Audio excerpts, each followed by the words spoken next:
El segundo capitulito pues tiene el ver la realidad a la luz de la perspectiva cristológica, ¿verdad? Ya. Tercera aproximación histórica a la figura de Jesús de Nazaret. Ese les dijimos que queda ahí en la carpeta para que lo consulten después. Estamos en el cuarto capitulito.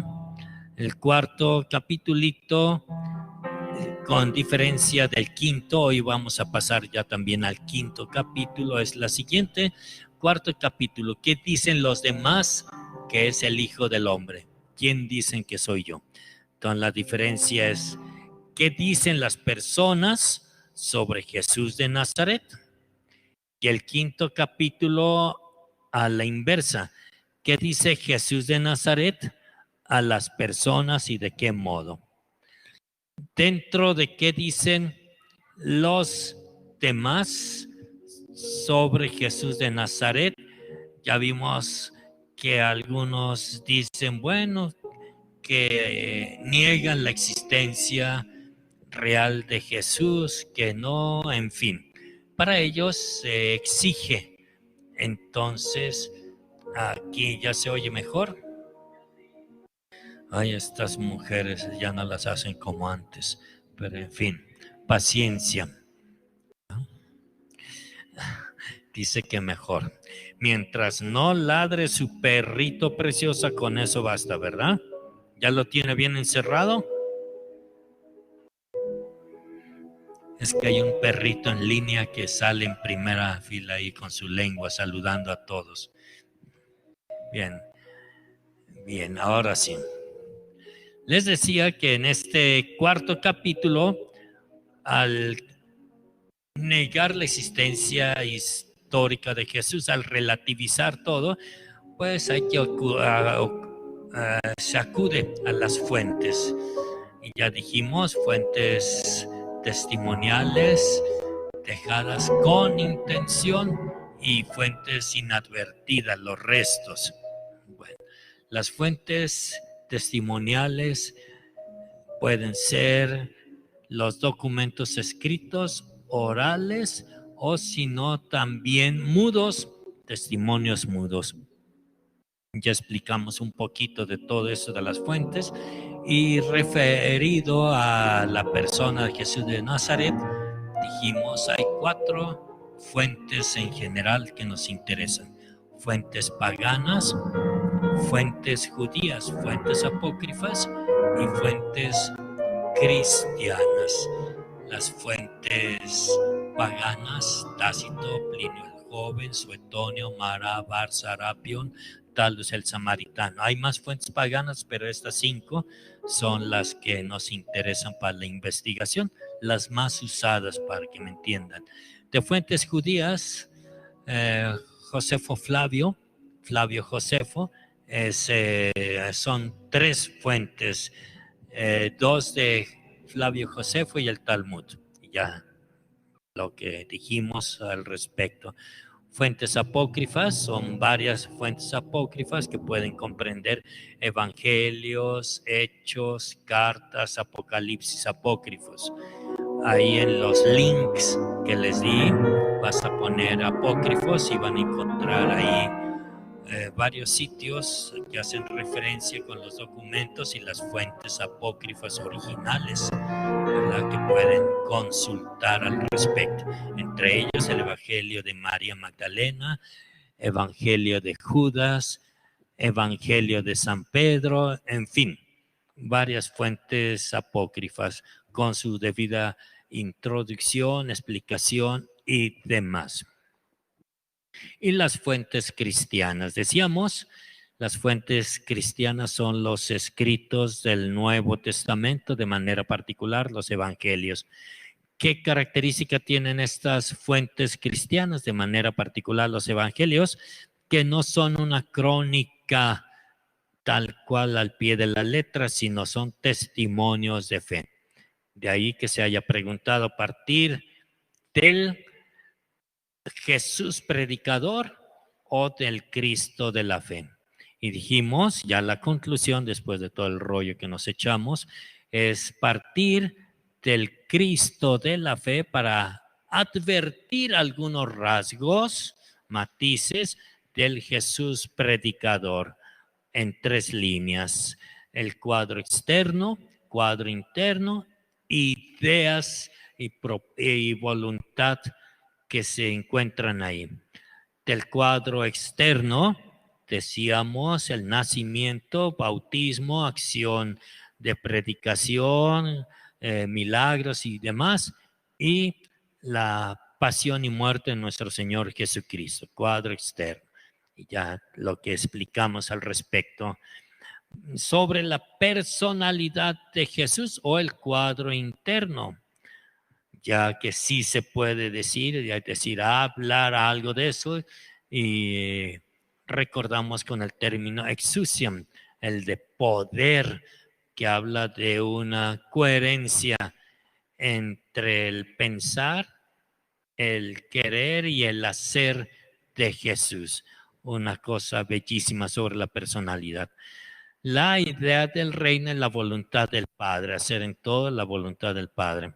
Lo que más llama la atención de las fuentes cristianas son precisamente los evangelios. Y se pregunta, ¿tiene validez histórica los evangelios? Dijimos que 2 líneas principalmente: la línea de la fe y la línea de la ciencia, y los principios propios para ello. De los evangelios, lo que llaman la atención son los milagros, también línea de la fe y línea de la ciencia.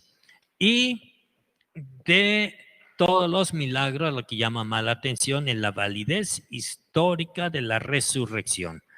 Y nos hacíamos la siguiente pregunta. De aquí repito algunos detallitos. ¿La resurrección de Jesús es un hecho histórico o no es un hecho histórico? Preguntamos aquí. La encuesta que nos levantó Oscar nos decía 62 decía que sí era un hecho histórico. Pues esos 62 pues se enojaron conmigo cuando yo les dije no es un hecho histórico. Y dije, no me lancen piedras ni jitomates antes de tiempo, sino oigan la explicación. Entonces, comentaba yo que para hablar la cuestión de fondo, la resurrección en cuanto tal es un hecho histórico. Para poder responder al respecto, vimos los requisitos infalibles de la historicidad, un poquito distinto de los principios de la validez histórica. Aquí son requisitos infalibles de verdadera historicidad. Decíamos que son 4, también igual que algo semejante a los anteriores. Primero, que la sucesión de los eventos sea observable, que se pueda ver, La segunda, perdón por el... que la individualidad de la causa sea empírica, es decir, que se pueda experimentar, ver, experimentar. Tercero, que el hecho sea intrínsecamente inteligible, que se pueda comprender, ver, experimentar, comprender, y que tenga analogía con otros eventos, que se pueda comparar. Ahí ven ustedes entonces, que se pueda ver, experimentar, comprender y comparar. Eso. Y de lo que veíamos es que la resurrección no es un hecho observable. Nadie estuvo dentro de la tumba para ver qué fue lo que ocurrió. No tiene una causa empírica que se pueda experimentar en sí como hecho milagroso. No es intrínsecamente inteligible que se pueda comprender, claro está, y no tiene analogía o comparación con ningún otro evento, ni con la resurrección de la hija de Jairo, con la resurrección de Lázaro, etcétera, etcétera, etcétera. Por tanto, damas y caballeros, hermanas y hermanos, la resurrección no es un hecho histórico. Atentas y atentos. Aquí llamé la atención porque puede haber confusión. El decir que un acontecimiento no sea considerado como hecho histórico no quiere decir que no existió y que no tenga fundamento histórico. Es decir, no significa que no sea considerado en verdad un hecho real. ¿Cuál es la diferencia de hecho real y cuál es la diferencia de hecho histórico? Pongan atención con las preguntas de fondo. Para responder sobre un hecho histórico, lo que se hace o lo que se pregunta es ¿cómo ocurrió tal acontecimiento?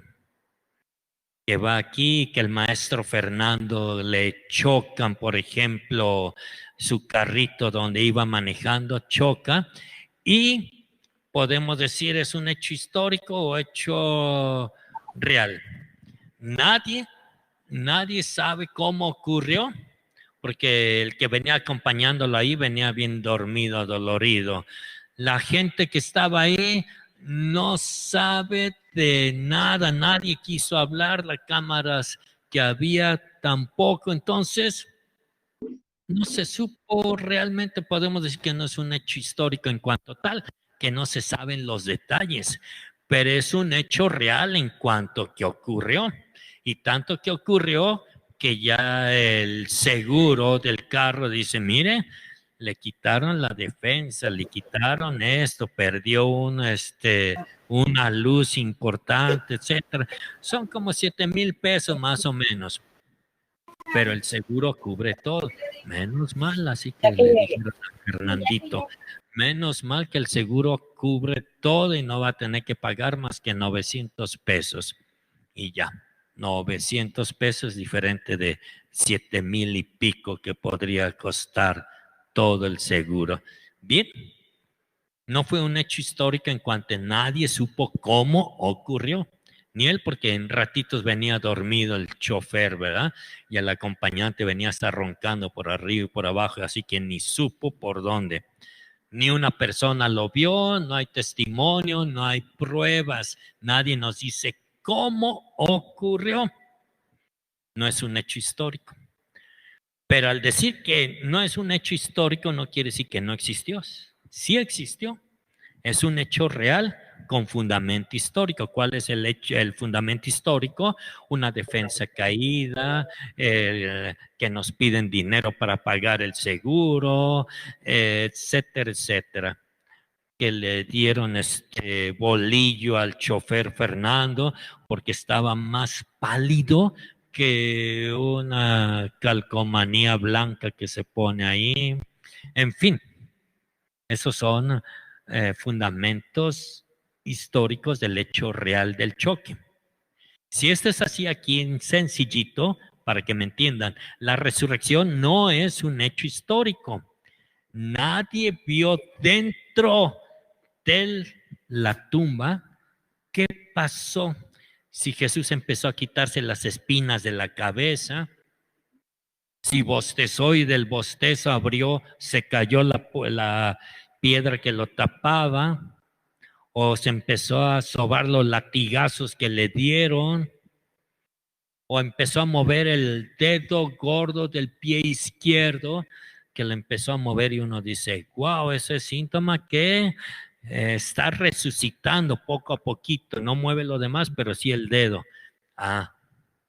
Ese es saber cómo ocurrió algo, cosa que con la resurrección no se sabe cómo ocurrió. Los soldados que estaban allí sintieron el temblor, pero no saben cómo ocurrió. Quedaron cegados con la luz y ellos decían, madre mía, ¿qué pasó? Bla, bla. Nadie supo cómo ocurrió la resurrección. Por eso decimos que no es un hecho histórico. Pero al decir que no es un hecho histórico, no negamos que haya existido. La resurrección sí existió. Si Cristo no hubiera resucitado, vana sería nuestra fe. Claro que sí existió. Por eso no es un hecho histórico, pero es un hecho real con fundamento histórico. Hecho histórico responde, ¿cómo ocurrió? Hecho real. ¿Qué ocurrió? No sabemos cómo ocurrió la resurrección de Jesús, pero sabemos que sí ocurrió. ¿Qué es lo que nos muestra que ocurrió algo? Ese es el fundamento histórico del hecho real de la resurrección. Que eso quede muy claro. Por favor, aquí hay muchas hermanas religiosas. Está invadido de madres aquí. Madres entran y madres salen. Hay algunas madres que nada más se la pasan paseando por ahí. No digo el nombre, pero en fin. Bien. Madrecitas, por favor, sean prudentes con sus superioras. Oílos, ya ven.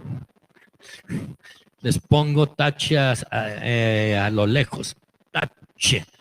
Bueno, sean prudentes con sus superioras. Padre, madre, hay un padrecito medio loco que dice que es salesiano. Ay, ya dije, soy salesiano, va ahí con el chisme. Un padrecito loco ahí en el ISCA que dice que no existió la resurrección.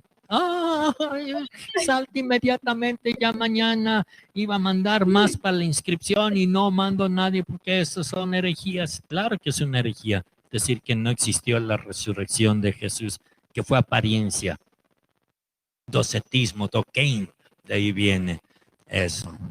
Pues, damas y caballeros, la resurrección sí existió, pero no es un hecho histórico.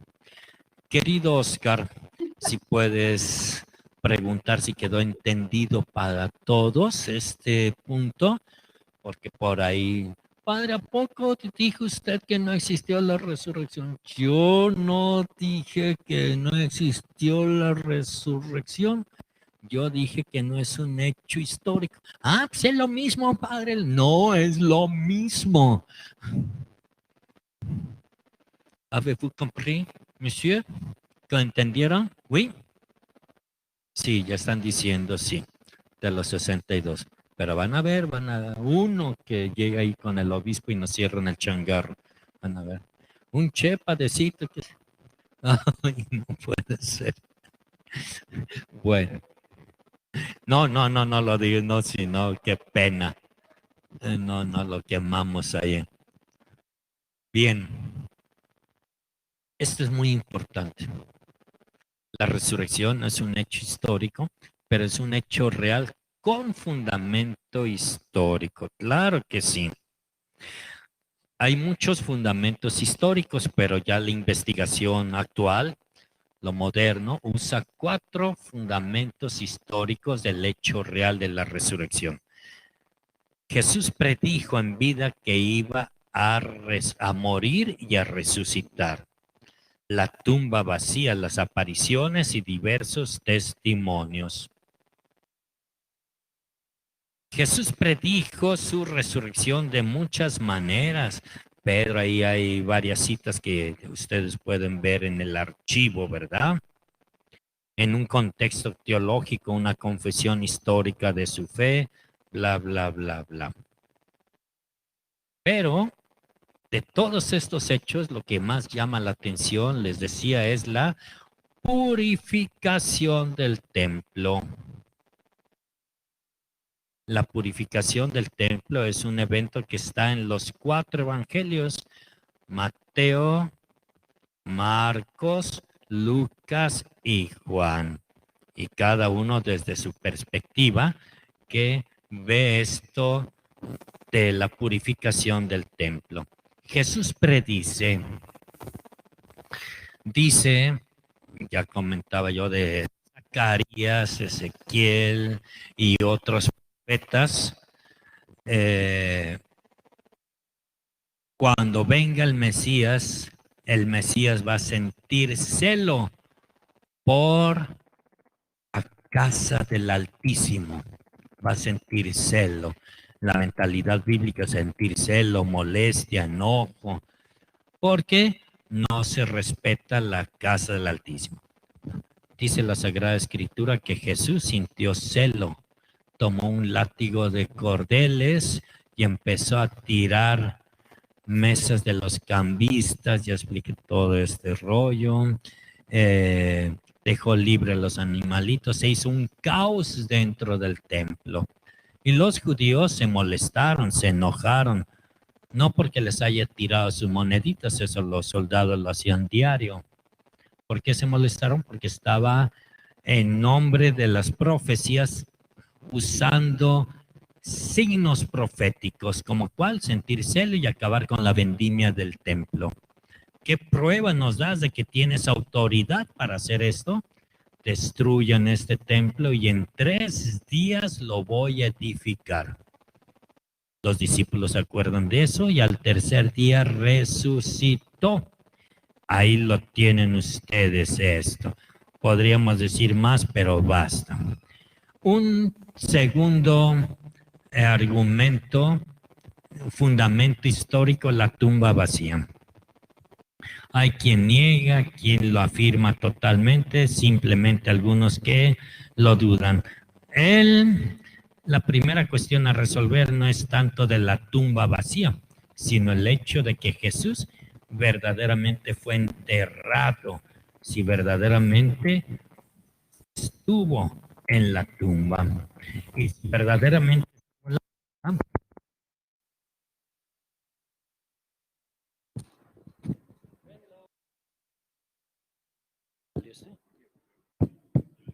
bueno, ahora sí, disculpen, fueron lapsus brutus técnicos. Y si es que se habla de tumba vacía, es que se habla que verdaderamente Jesús murió. La muerte de Jesús es real.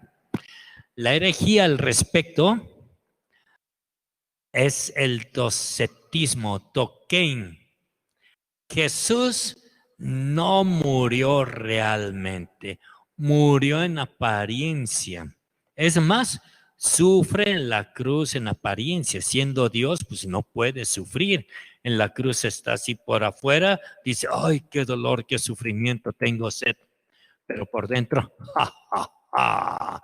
Yo estoy contigo, Padre, nada más muestro esto para pantallar, hacer la finta, para que me entiendan. Es un ejemplo.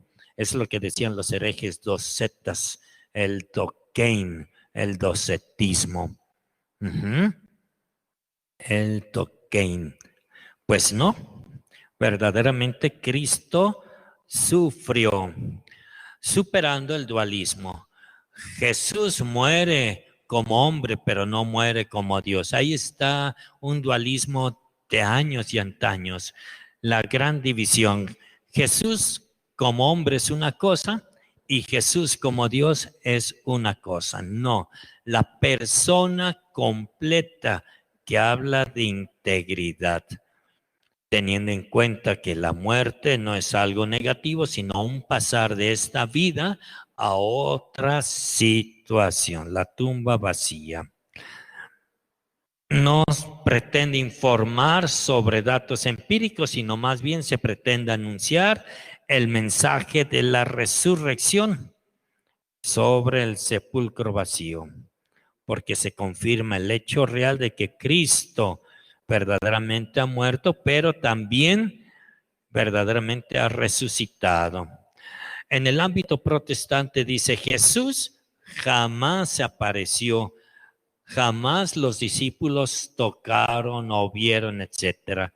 Y si es que vieron, vieron con la inteligencia y la fe. Pues Jesús dijo que iba a resucitar, pues con eso lo creemos y basta. Pues bien, las apariciones transforman y transformaron a sus seguidores desilusionados y desanimados. Y dice la expresión kai hoti often, no es grosería, kai hoti often en griego quiere decir y se dejó ver, y se dejó ver. Aquí hay la prueba psicológica y la prueba literal. La expresión que se emplea para narrar un hecho existencial y vivencial es precisamente el often, el ver. Esa expresión única y exclusivamente se utiliza para cuestiones sensibles, reales, no utópicas, si no se hubiera utilizado el fotón como vieron, se les aparecía que vieron un fantasma. Ahí dice fotón fasman. Bueno, no es algo aparente, sino es algo real. Por eso el often es una expresión única, exclusivamente que se utiliza en ese contexto. Imagínense aquí al maestro Oscar, incapaz de eso, pero vamos a poner ese ejemplo, que diga, a ver, todos los que están aquí, chinchuma, así, todos, chinchuma. Oiga, maestro Oscar, ¿qué le pasó? No, es un saludo. No, un momentito. Aquí y en toda la República Mexicana, chingue tu madre, es una grosería que no se puede relativizar. No se puede poner de adorno. Es que les quise dar un nuevo saludo. No, un saludo de otra manera, pero no así, porque aquí va a salir apedreado o muerto si le va bien. Claro, única y exclusivamente se usa esa expresión para ofender. En griego, often se usa nada más para lo visible, lo tangible, lo palpable. Y ahí dice kai hoti often varias veces y se dejó ver. San Pablo es uno de los que más utiliza esta expresión. Pero segundo, la prueba que se llama psicológica de las apariciones de Jesús. La prueba psicológica consiste en que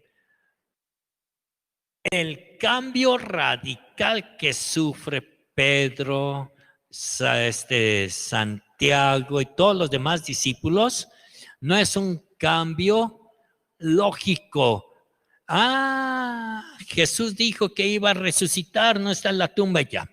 Jesús resucitó y por la forma de pensar y lógico entonces hay un cambio. No, hay un cambio radical en su comportamiento que precisamente llega a los grandes psicólogos, dice, es que esta conducta para que sea coherente tuvo que haber algo en especial. ¿Qué fue lo que hubo? ¿Qué fue lo que tuvo de especial? La experiencia con el resucitado. Eso, esa es la experiencia. Vean un Pedro Collón, tocan en la puerta y yo no fui, fue Tete. Santiago, te toca abrir. No, yo no, que vaya Madeleine, que es la de la encargada del chisme. Todo mundo ocultándose. Pero después de ver a Jesús, después de hacer experiencia sensible con él, cambia. Un Pedro que dice, ustedes, jefes, crucificaron al autor de la vida. Y hasta las autoridades se quedan descuadradas. Este era el pescador que azotamos, el inculto y demás. Mira, nos está señalando, nos está diciendo qué valentía. Paso, mecha. Sí. Solamente una experiencia de tal magnitud es lo que explica la coherencia de comportamiento. De otra manera queda utópico. Jesús dijo que iba a resucitar. Bueno, apareció nada más en nuestra mente, pero no real. La postura protestante. Las apariciones son ficticias, pues, ¿no? Muchos de los protestantes afirman eso. Pero, gracias a algunos protestantes, por ejemplo, George Mollman está en el ámbito católico y demás. Este gran católico, John Paul Fitzmayer, un judío marginal, al hablar de esto, híjole, bellísimo. Muy bien, lean sus libros para que vean eso. Esta percepción es real, se exige la fe interior que va más allá de todo esto. Del punto de vista psicológico, la disposición interior de los discípulos no basta para explicar el milagro de la resurrección. Es un cambio radical, solo se explica desde una experiencia real con aquel que se dejó ver. Así que su presencia real ha cambiado radicalmente su situación. Y último, diversos testimonios. Toda la Sagrada Escritura está plagada del testimonio del Nuevo Testamento. Antiguo Testamento que se refiere al Nuevo Testamento. Y ahí tienen, entre estos muchos testimonios, los discípulos de Emaús. Ahí van los discípulos de Emaús, triste. Ay, pensábamos que era el maestro de veras. Muchos creyeron en él, todos los milagros, como nuestros jefes lo crucificaron como un malhechor, pero él si hubiera sido, bla, bla, bla, bla, estaban todos tristes. Y Jesús se junta con ellos, ¿van? Oigan, muchachos, ¿de qué están hablando? ¡Ja! Oye, este loco de que pero eres tú el único que no sabes qué pasó. No, ¿qué pasó? Jesús, el principal, hace la finta de no saber. No, ¿qué pasó? Lo de Jesús de Nazaret, ¿no sabes? No, a ver, díganme. Y ya le dicen, pues creíamos, bla, bla, bla, bla, y pues lo mataron, aunque algunas mujeres chismosas, ellos decían así, yo no. Algunas mujeres dicen que resucitó, pero eso. Y Jesús es cuando interviene. Hombres insensatos, tardos en la fe. Y empezando con Moisés y todas las profecías y demás, les empezó a hablar. Hizo la finta de seguir y le dijeron, ven, quédate, porque es un loco aquel que salga ya después de esta hora, ya bajó el sol, entonces es un loco el que siga. Ven, quédate con nosotros, que la tarde está cayendo, quédate. El canto bellísimo, la bendición de Benedicto XVI, Papa Emérito, al concluir Aparecida, ¿verdad? Esas palabras bellísimas, quédate con nosotros, y todo el trasfondo teológico que hay. Pues bien, acepta. Y ya cuando está en la mesa, bendice el pan, lo eleva, da gracias al Padre y se le abren los ojos a los discípulos. A pesar que ya estaba entrada la noche, en ese momento deciden regresar. No hay peligro para esto, no hay peligro, vamos allá. Hemos visto al Señor, se nos apareció. Qué fe tan radical, qué testimonios. Damas y caballeros, la resurrección no fue un hecho histórico, pero sí fue un hecho totalmente real con fundamento histórico. Jesús lo predijo, la tumba vacía, se apareció, se dejó ver y hay muchos testimonios que nos hablan de ello. Es así que llegados a este momento, perdón, ese mouse ya se puso loco. Llegados a este punto, después de ver los elementos que están a la base del fundamento histórico del hecho real de la resurrección, se podrá ahora comprender mejor cómo las fuentes cristianas nos permiten tener una imagen más precisa sobre los rasgos fundamentales de este Jesús que vivió, murió y resucitó dentro del tiempo y del espacio. Colorín colorado, nuestro cuarto capítulo lo damos por terminado. El cuarto capítulo. Van a abrir, ahí en su carpeta van a abrir el quinto capítulo.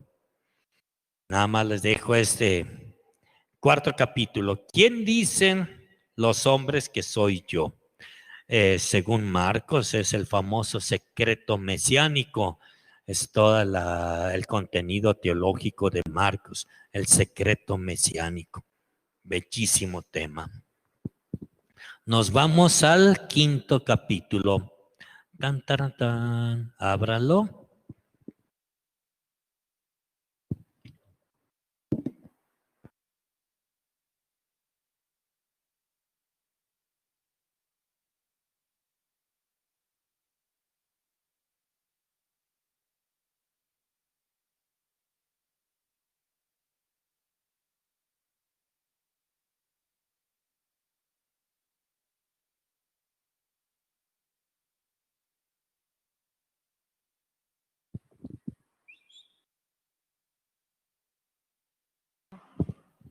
Sí, bueno, hasta que se acabe lo demás, ¿verdad?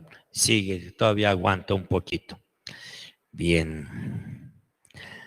Damas y caballeros, sí hemos visto bastantito, hermanas y hermanos, hemos visto bastantito.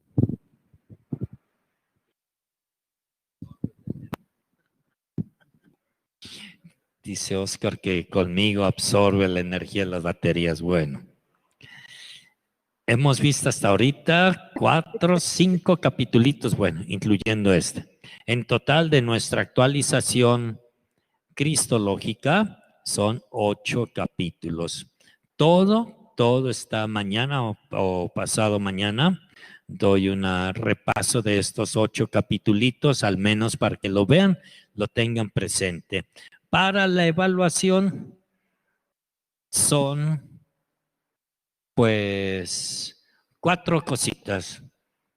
Síntesis del 4º capítulo, sobre todo, ¿qué opinan del 4º capítulo? Síntesis del 5º capítulo, ¿qué opinan? ¿Qué les gustó más? 6º capítulo, o el tercer preguntita, ¿qué opinan del 6º capítulo? Nada más vamos a ver para la evaluación, 4º, 5º y 6º. No vamos a tener en cuenta los demás, aunque están todos están muy bonitos en PowerPoint. Ahorita para que no se nos vaya el tiempo. Ay. Bueno, todavía tenemos que, bueno, para que no se nos vaya el tiempo, ya mañana o pasado mañana ya presento qué hay en cada una de estas carpetitas que dice capítulo 3, capítulo 7, capítulo 8, que son los que no vamos a ver. ¿Qué diferencia hay entre el capítulo 4 y el capítulo 5? Ya les dije la vez pasada. Capítulo 4, ¿qué dicen los demás sobre Jesús? Capítulo 5, ¿qué dice Jesús de sí mismo a los demás? Esos dos elementos. El capítulo 4 es lo que dicen los demás. ¿Qué dicen los demás sobre Jesús? Y el capítulo 5, ¿qué dice Jesús de sí mismo? Es interesante eso, ¿verdad? Y aquí se ven dos cosas, el ser y su hacer, el ser de Jesús y el hacer de Jesús, persona y designio de salvación. Se trata del estudio del Cristo en sí y del Cristo para nosotros. Es posible establecer la propia identidad y hay que recordar inmediatamente, sin dar tanto rodeo, que Jesús se presenta a través de su acción. Son 3 momentos importantes. El cuadro de la acción divina comprende fundamentalmente los 3 grandes acontecimientos de la historia salvífica. Primer acontecimiento, la encarnación. Segundo acontecimiento, la redención. Tercer acontecimiento, la redención. Jesús dice de sí mismo y de su proyecto salvífico a través de esto mismo. ¿Qué podemos comentar sobre el evento de la encarnación? Entonces, 3 eventos: encarnación, redención, santificación. 5 cosas sobre la encarnación. Ante todo, el principio básico de la cristología es el fundamento veterotestamentario, es decir, el Nuevo Testamento se apoya, tiene un fundamento fuertísimo en el Antiguo Testamento. Por eso, lo primero es fundamento veterotestamentario. Después, esta alianza del Antiguo Testamento entre lo divino y lo humano, esa que se quería unir, Dios que quiere entrar en relación con la humanidad que le dice sí, pero siempre no. Esto llega a su punto máximo en la encarnación.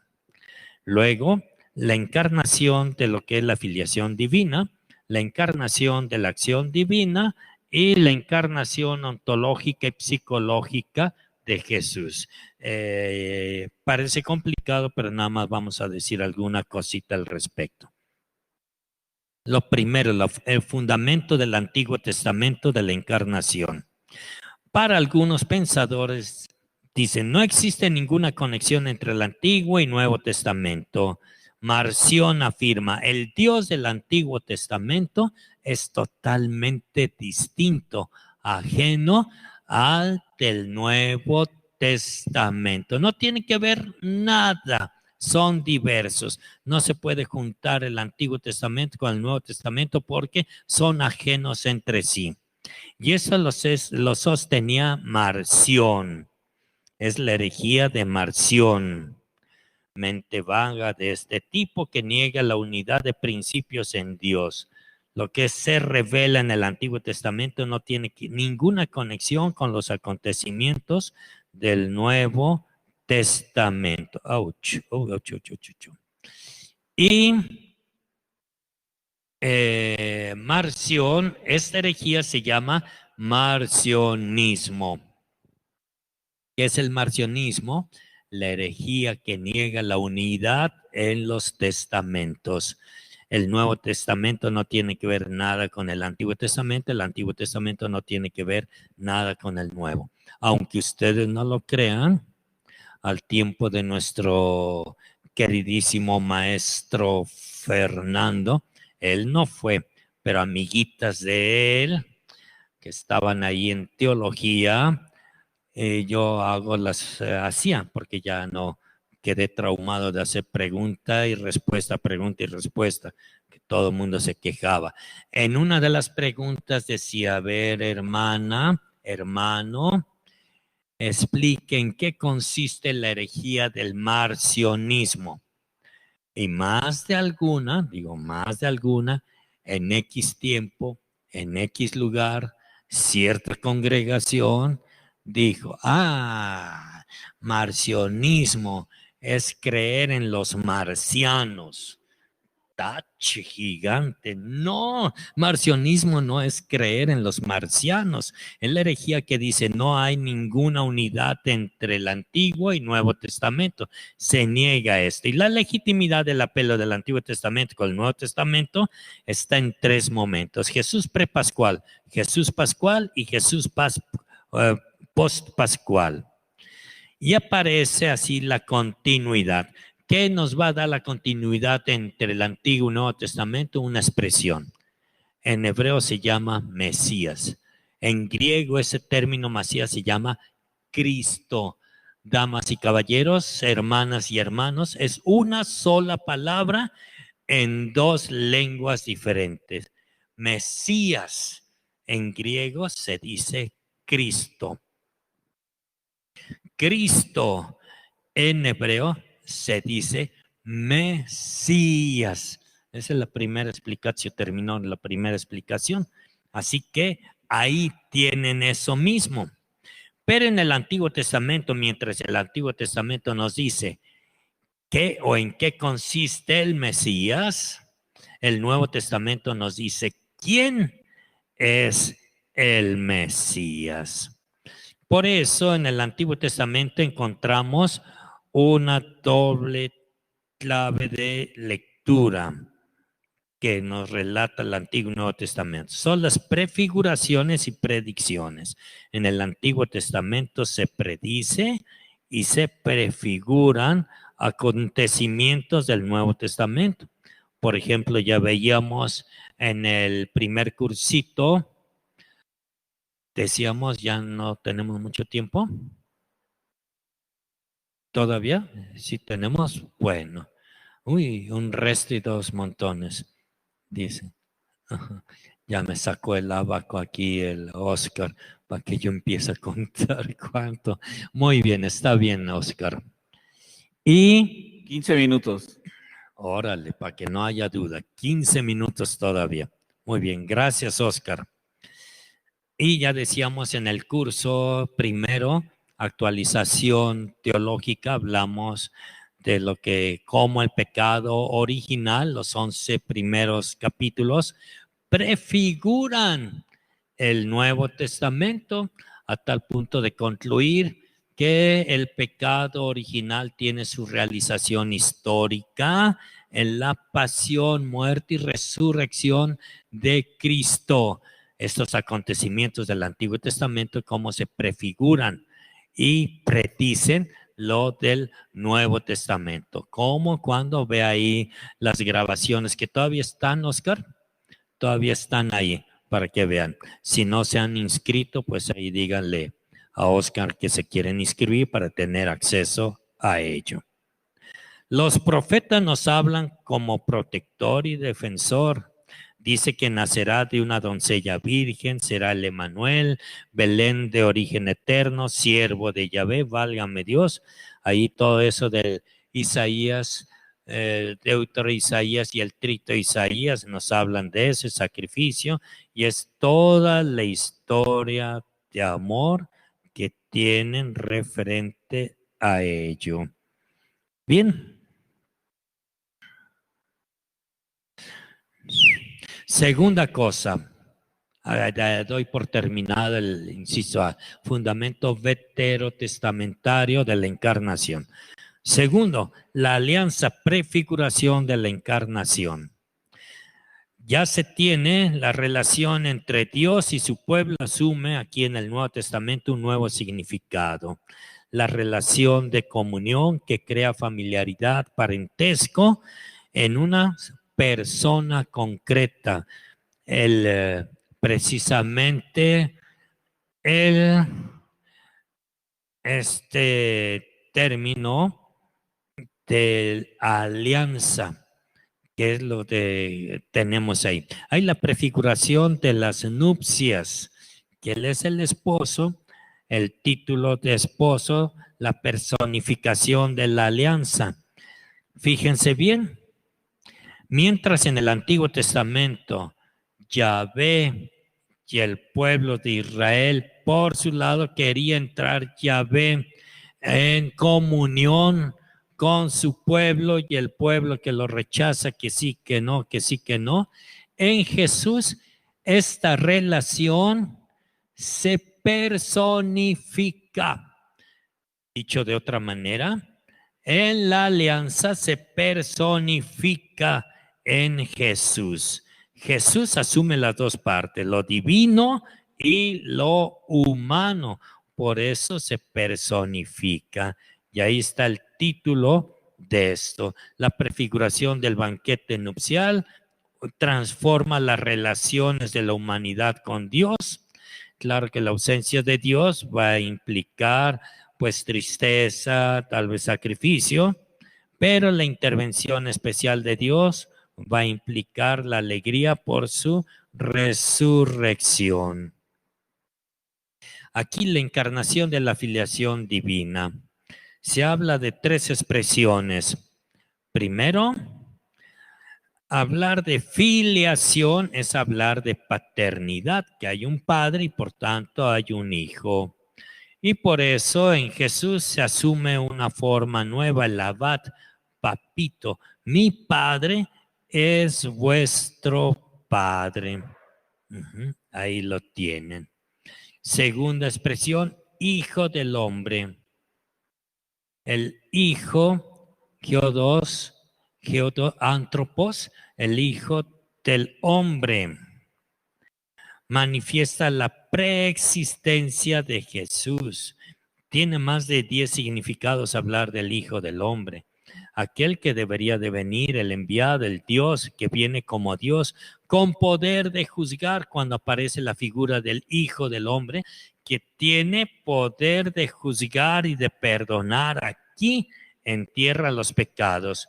Cuando están aquellos que llevan al paralítico al techo, quitan las tejas del techo y bajan al paralítico y dice: Jesús, tus hijito, tus pecados te son perdonados. Y los viboritas que están ahí, ¿quién puede perdonar los pecados sino solo Dios? Para que sepan que el Hijo del Hombre, y ahí está la expresión, Hijo del Hombre, tiene poder aquí sobre la tierra de perdonar los pecados. Te digo a ti, levántate, toma tu camilla y vete, ya con todo el contexto que se entiende ahí. Aparece el Hijo del Hombre como Señor absoluto, la humanidad perfecta, proyecto de Dios. Basta. Y la encarnación de la acción divina tiene que ver con el reino en sus tres expresiones. Reino en hebreo se dice Melech y en griego Basilea. Tanto Melech como Basilea no quieren decir territorio. Estás en mi reino, como cuando uno de niño declaraba: declaro la guerra al reino de Javier, al reino de la paseadora, al reino de esto, el otro. El reino no es un término que dice el lugar.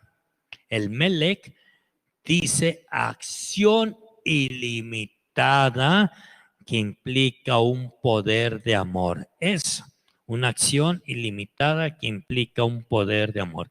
Esta acción ilimitada tiene tres dimensiones: trascendente, histórica y escatológica. Dicho de otra manera, al inicio de la historia, en la historia y después de la historia. Trascendente, eterno, que siempre ha existido esta acción. El Melech, un actuar histórico y un actuar escatológico. Cuando dice Pilato: con que tú eres rey. Sí, pero mi reino no es de este mundo. Porque si mi reino fuera de este mundo, hablar del reino en mentalidad pagana, un poder limitado que destruye. Porque si mi reino fuera de este mundo es igual al de ustedes, pues le diría a mi padre: papi, nada más mándame la 5ª legión de ángeles que le den la madre a todos estos romanos y a todos que mueran. Pero no haces. Mi reino, mi manera de proceder no es la manera de proceder humano, vengativo, traicionero, violento. Mi manera de proceder es por medio del amor, el Hesed, ¿verdad? Bien. Y ahí usa tres términos: ego y mí, yo soy, en el contexto del Éxodo, que habla de una presencia concreta, Yahvé. Y viene el otro, ego y mí soy, que significa yo soy la vida. Y tenemos los tres aspectos aquí. Jesús es autor de la vida. Él es quien produce la vida. Pero no solamente eso, no solamente es autor de vida. Segundo, es vida en sí mismo el que subsiste como vida. Y no solamente eso. Tercero, quiere la vida, absoluta voluntad de vida. Autor de vida, vida en sí mismo y voluntad de vida.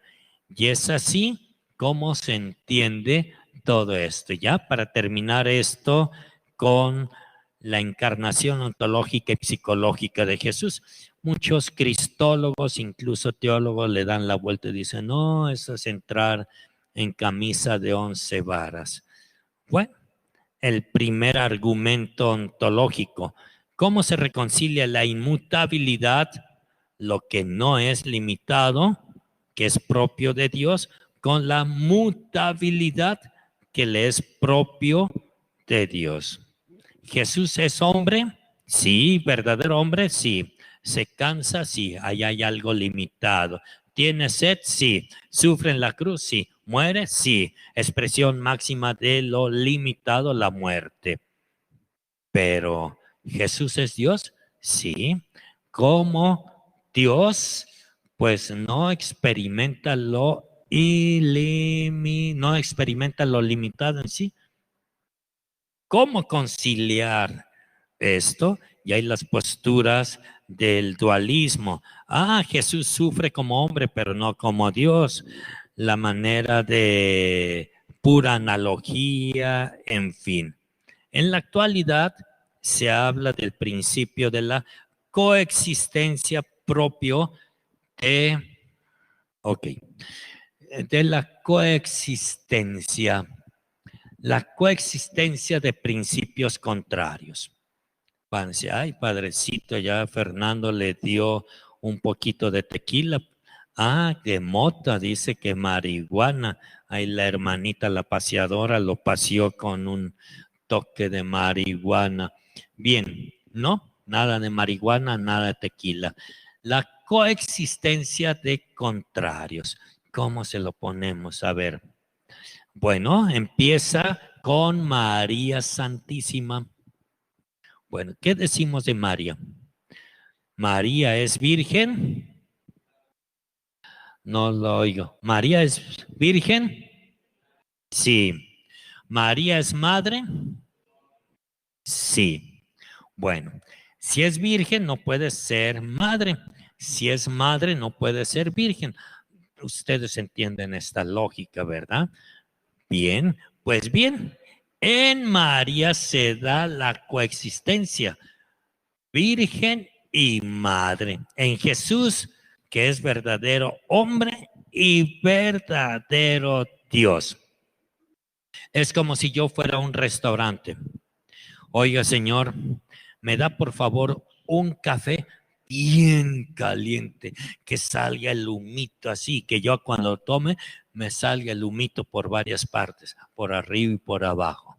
Pero a su vez que esté frío, frío como un hielo bien templado. Me va a decir, oiga, señor, se equivocó, allá está el manicomio, allá vaya usted. ¿No se puede las dos cosas? No. Yo creía que no, pero sí. Estando en Roma, Italia, allá de 32 naciones en nuestra Universidad Salesiana, menos mal que hacían el experimento una vez al año, la cena internacional. La cena internacional en la cual se permitía, cada quien presentaba su platillo. Claro que al día siguiente decían, los che chinos nos empacharon, que los che mexicanos nos empacharon, que fueron los polacos, todo el mundo nos echamos la culpa. Bien, nosotros en una ocasión queríamos hacer tacos. Le dije a mi compañero, oye, ¿qué vamos a hacer? Tacos. Bueno, vamos a conseguir la harina, es para hoy en la noche. Chula harina, no había. Hermanas, ustedes dijeron que tenían harina. Ay, sí, se nos acabó la fiesta de la superior, se tragaron todo lo que había de harina, bla, bla, bla, bla. Nada, ni harina de trigo ni de maíz. Hijo, ¿qué hacemos? Pues algo parecido a la harina, polenta. Es como la harina, polenta. Y ahí estamos el padre Raúl y yo, disque torteando. No, ni madre, se deshacía todo. Híjole, ya nos faltan 2 horas, ¿qué hacemos? Atole, pero ya en el menú dice tacos mexicanos. Atole, no hay de más. Atole le echamos con esa polenta, le echamos azuquita, chocolate y demás. Atole. Y ya cuando fue la cena, en una taza probaban los polacos, los chinos. Muy sabrosos los tacos. No son tacos, es atole. Tacos riquísimos. Uy, esos. Bueno, nos hicimos famosos con esos tacos que era atole. Y los chinos le echamos la culpa porque nos dieron gelato fritto. Es decir, helado frito. ¿Cómo es esto? La sensación de dos coexistencias totalmente distintas. Primero conseguían una bola de nieve más congelada que la que hay ahí en el Polo Norte. No sé qué aditamento le echaban, sal, quién sabe qué, para que no se derritiera. Bien congelado. Y después lo empanizaban con galleta salada o galleta María, sepa Dios lo que es para empanizar. Y ahí estaba. Ya. Y el sabor, madre mía, lo partía uno y el sabor, lo frío combinado con lo caliente. Decía, ¿qué madre es esta? ¿Qué es esto? Ah, es helado frito. Se juntó helado frito. Damas y caballeros, ese es el gran principio, que en Jesús lo que parece distinto lo asume en sí sin que modifique su trascendencia. Y por eso es Dios y hombre verdadero. Dios porque puede y Dios porque quiere. Hasta aquí, ¿verdad, Oscar? Ya dice, ya se acabó. Hasta ahí, preguntitas. Uy.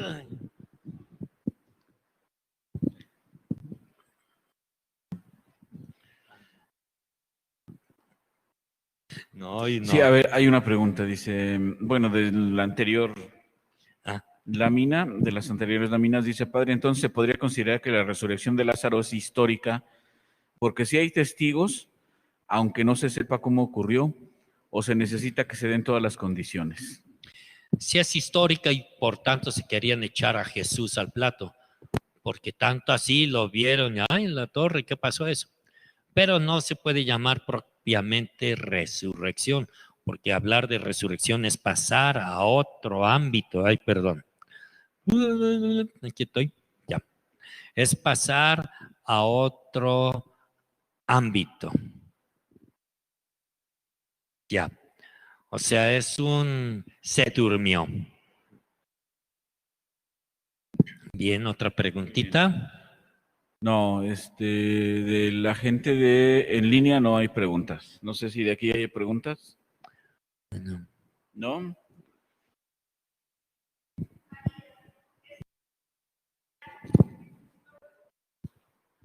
A ver, no se oyó aquí para que oigan también en la línea.